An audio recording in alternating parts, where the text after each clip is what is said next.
Hi everyone. I wanted to share a few words with you about Parashat Tetzaveh, which we read this week. Last week, Parashat Truma began the instructions of how to build the Mishkan, the tabernacle, which traveled with Bnei Israel while they were in the wilderness. They used it to perform sacrifices and to worship God. And this week in Parashat Tetzaveh, we start to get information about the clothing of the high priests. The high priest and the other priest, that is, the Kohanim. And one of the interesting things right at the outset of these instructions, it says, make sacred vestments for your brother Aaron. Aaron was going to be the high priest. And you should make them for dignity and adornment, lechavod uletifaret. For whose dignity, for whose adornment are these clothes made?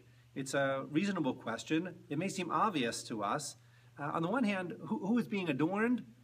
Well, Aaron is the one being adorned. He's going to wear these special garments. They're made out of really beautiful things. They're made out of blue and purple and crimson yarns, made out of gold, made out of fine linen. And Aaron is going to wear them, a special headdress, a special breastplate, which will go over a tunic, a robe, all sorts of different parts of the clothing that the Kohen Gadol will wear as he serves God. So Aaron is the one being adorned. But who is also being adorned, and in whose honor are these clothes made and then worn? Clearly, they're made to honor God. And it brings up this issue of what is the role of these clothes for Aaron and for the service in the Mishkan.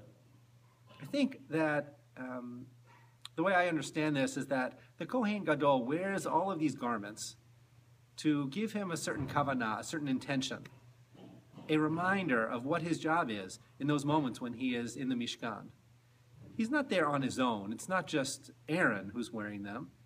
He's wearing them on behalf of the Jewish people. He is doing his work in order to mediate the relationship between the Jewish people and God, to worship on their behalf.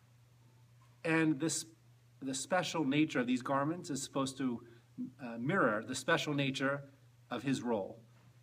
It's a unique role, and he has to have that in mind the whole time that he's doing the service in the Mishkan.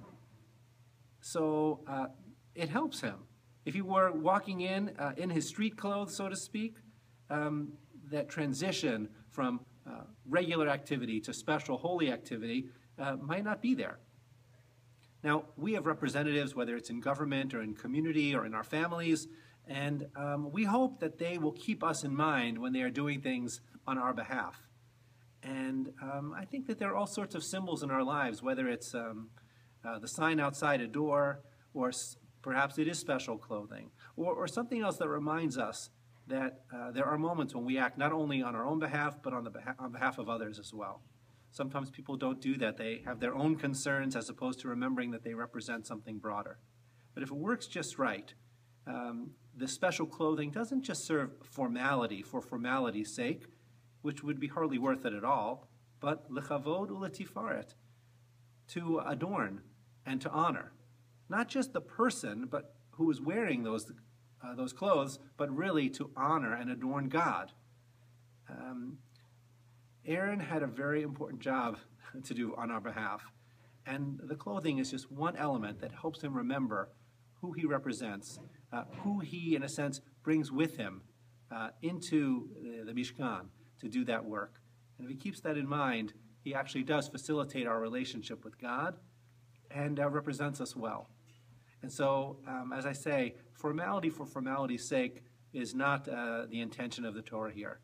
It is to adorn and to beautify the moment and the experience that happens in the holy precincts of the Mishkan and later in the temple in Jerusalem. And it does that in a beautiful way, as Aaron represents us. I hope you have a chance to read Parashat Tetzaveh this week. This Shabbat is also Shabbat Zachor, the Shabbat that immediately precedes Purim. Purim begins next Wednesday night and Thursday. And I hope you'll have an opportunity to come and hear the special Maftir Aliyah of Shabbat Zachor this Shabbat as well. Shabbat Shalom.